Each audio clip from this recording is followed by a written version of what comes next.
Il y a un combat terrible, entre Polonais eux-mêmes, les antisémites qui veulent tout faire pour changer le narratif vis-à-vis des Polonais pendant la guerre. Oui, les Polonais ont collaboré. Oui, les Polonais ont tué des Juifs comme à Yavne. Oui, les Polonais ont fait des pogroms terribles en 45-46.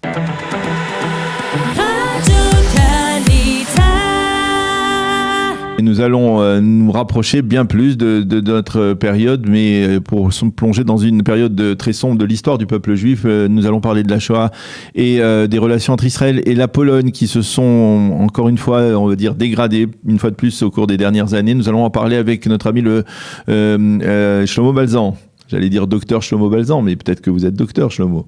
Je ne suis pas docteur. Bon, pas docteur, mais c'est pas grave. Vous en connaissez pas mal dans les relations entre Israël et la Pologne. Et je voudrais que vous nous expliquiez un peu quelle est la nature de cette loi qui a été votée par la Chambre basse, qui n'a pas encore été confirmée par le Sénat, et qui ne permet pas aux descendants de rescapés de la Shoah de revendiquer la propriété de biens qui auraient été spoliés, soit par l'État, soit par des personnes, des individus en Pologne après 30 ans. 30 ans par rapport à quoi? Par rapport à la Shoah? Par rapport à...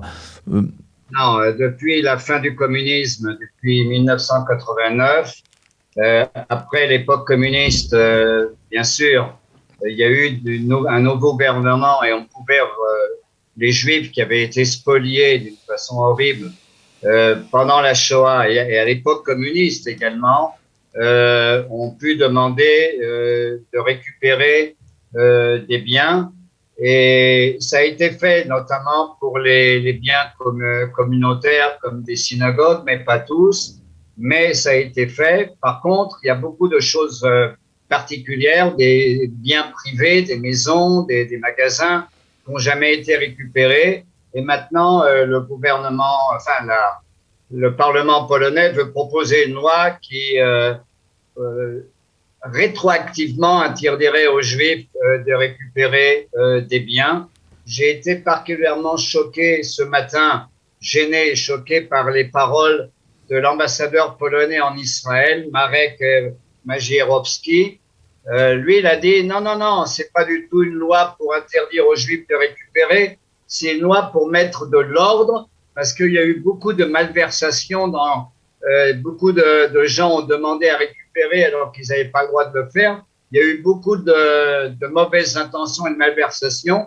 J'ai été particulièrement choqué par cette phrase-là, que cette loi vient pour empêcher des Juifs de faire des malversations dans la récupération des biens. Yair Lapid a été choqué par cette loi. Lauder, le fonds Lauder, ils ont dit des phrases très, très difficiles sur le but de cette loi. Mais en fait, ces dernières années, il y a un combat terrible, entre Polonais eux-mêmes, entre ceux les antisémites qui veulent tout faire pour changer le narratif vis-à-vis des Polonais pendant la guerre.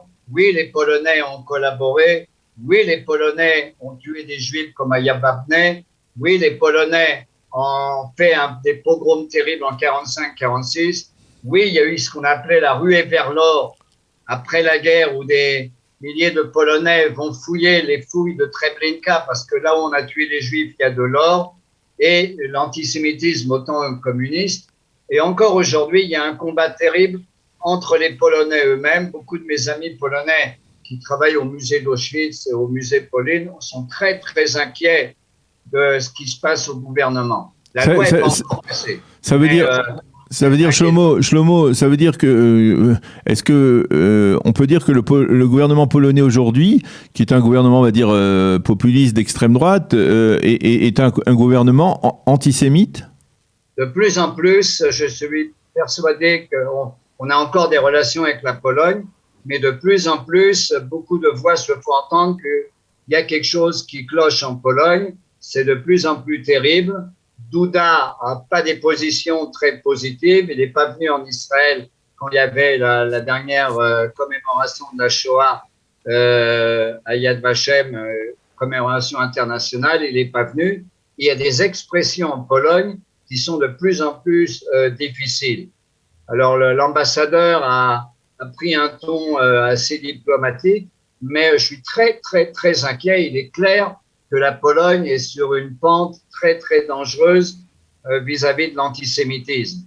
Et effectivement, en Europe de l'Est, aujourd'hui, il y a un regain d'antisémitisme, un regain de vieilles chansons qu'on commence à raconter encore contre les Juifs. Si l'ambassadeur a dit ce matin à la radio israélienne, en hébreu, il parle très bien l'hébreu, que quand même, faut faire, oui, même en Israël, vous faites des lois un peu bizarres comme la loi sur la nationalité. C'est incroyable. Et donc, je suis très, très inquiet de ce qui se passe en Pologne. Ceux qui sont le plus inquiets, ce sont mes copains polonais, des gens comme Jan Gross qui ont dénoncé, écrit le livre Voisins sur les massacres, comment les Polonais ont tué leurs voisins juifs à Jabłonnie. Il est en danger, il est pas en Pologne, mais il y a beaucoup de gens qui sont en danger. Piotr Sibinski, le directeur du musée d'Auschwitz, et d'autres gens se sentent menacés, et il y a quelque chose qui cloche dans le royaume de Pologne actuellement. Est-ce que vous pensez que ça peut aller jusqu'à remettre en cause les relations diplomatiques entre les deux pays ? Parce qu'on sait aujourd'hui que le nouveau ministre des Affaires étrangères, Yair Lapid, lui-même est un enfant de rescapé de la Shoah, de Tommy Lapid. Est-ce que vous pensez que ça peut aller très loin, ce bras de fer entre Israël et la Pologne ?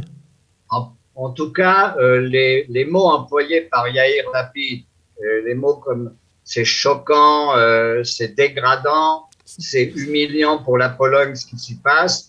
Il va y avoir une crise diplomatique si le Sénat ne bloque pas la loi. En plus, la loi a été votée par une grande majorité, mais les autres n'ont pas voté contre la loi, ils se sont abstenus. Oui. C'est-à-dire qu'il y a quelque chose qui se passe en Pologne qui m'inquiète beaucoup. Est-ce que ça va remettre en cause les relations entre Israël et la Pologne? Ça, je ne peux pas dire. Il y a d'autres intérêts internationaux en jeu. Pour la Pologne, d'ailleurs, pour Israël aussi, mais beaucoup pour la Pologne. Il y a les États-Unis qui jouent un rôle j'espère que les États-Unis vont intervenir pour calmer un peu les Polonais, mais il y a une pente très dangereuse. Ça peut effectivement, les paroles de Yair Lapid et les paroles de d'autres personnes font penser que peut-être qu'on a dépassé certaines lignes rouges. C'est vrai. Alors, est-ce que vous pensez aussi que cette tension risque de remettre en cause, on va dire, tout le système de voyage, de pèlerinage sur les camps de la mort qui avait été instauré avant le corona et qui s'est arrêté, bien entendu, depuis 1 an et demi. Est-ce que ça peut remettre en cause cela aussi? Ou alors, est-ce que peut-être, du point de vue israélien, ça peut servir de moyen de pression, de levier de pression sur le gouvernement polonais, de dire, bien, si vous continuez à vous comporter de la sorte, eh bien, on met un frein à tous ces pèlerinages et toutes ces visites dans les camps de concentration. L'ambassadeur Marek Magierowski a rencontré des gens qui s'occupent d'organiser des groupes en Pologne sur les traces de la Shoah, et il les a encouragés, revenez nous voir, venez. Il n'y a pas longtemps, il y a quelques semaines, il a fait une rencontre. Donc, d'un côté, ils sont intéressés et ils veulent qu'on revienne. D'un autre côté, il y a la polonaise. On est en pleine contradiction. Mais pour l'instant, effectivement, il y a beaucoup de groupes israéliens qui pensent dès fin août et dès le début de l'automne de reprendre les voyages de mémoire en Pologne. Ça, c'est pas été reconsidéré comme négatif. Mais avec cette nouvelle loi, peut-être que tout va changer. Donc vous êtes plutôt inquiet pour l'avenir de ces relations. Là, ce matin, après l'interview de l'ambassadeur, je suis inquiet. Peut-être que Douda et le Sénat, le président Douda et le Sénat vont faire un pas en arrière en disant, même l'ambassadeur a dit non, c'est pas exactement ça, c'est pour mettre de l'ordre dans les récupérations des biens juifs. Bon, ça c'est une phrase diplomatique, mais je ne sais pas, les paroles dites par la majorité des gens en Amérique et ici, c'est vraiment, vraiment, vraiment choqué. Ils ont été choqués par ce qui se passe en ce moment en Pologne, et j'ai peur. ceux qui ont le plus peur, c'est mes copains polonais d'ailleurs. À l'intérieur de la Pologne, il y a un débat terrible entre les pro-juifs et les antisémites. Il y a quelque chose qui se passe. On va voir. J'espère que ça va se calmer, mais en ce moment, c'est mal parti. Eh bien, Shlomo Balzan, merci beaucoup de nous avoir éclairé sur cette très vive tension donc qui s'amplifie entre Israël et la Pologne autour de du vote de cette loi par la Chambre basse qui n'a pas été confirmée par le Sénat, donc empêchant aux descendants de rescapés ou de victimes de la Shoah de revendiquer le droit de propriété sur des biens spoliés. Merci d'avoir été avec nous. Bonne journée et Tzom Kal également.